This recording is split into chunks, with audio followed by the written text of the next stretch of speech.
Karjat police Thane हद्दीत येणाऱ्या कर्जत वेणगाव या मार्गावर रिक्षा आणि दुचाकीचा भीषण अपघात झालाय। या अपघातात दुचाकीवर मागे बसलेल्या 16 वर्षीय तरुणाचा अंत झाला असून दुचाकीस्वार आणि रिक्षा चालकासह प्रवासी जखमी झालेत। त्यांना उपचाराकरता रुग्णालयात दाखल करण्यात आले। मिळालेल्या माहितीनुसार मोठे वेणगाव येथे रिक्षा चालक वसंत मधुकर मुंडे रिक्षा क्रमांक MH46 BP 3483 मधून प्रवासी घेऊन कर्जतकडून वेणगाव दिशेने जात होते। त्याचवेळी श्रद्धा फाउंडेशन हॉस्पिटल समोरील वळणावर समोरून दुचाकी क्रमांक MH03 AB 6783 वरून संतोष मंगल हिलम वय 19 राहणार वाकस आदिवासीवाडी आणि बाळा अरुण वाघमारे वयस वर्ष 16 यांच्या दुचाकीने समोरील रिक्षाला जोरदार धडक दिली।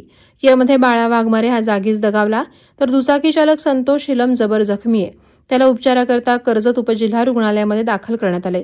रिक्षा चालक वसंत मधुकर मुंडे आणि रिक्षातील 2 प्रवासी यात जखमी झाल्याने त्यांना उपचाराकरता खासगी रुग्णालयामध्ये नेण्यात आले।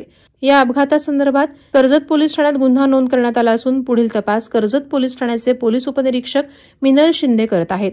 वादळवारा लाईव्हसाठी आनंद सकपाळ, कर्जत।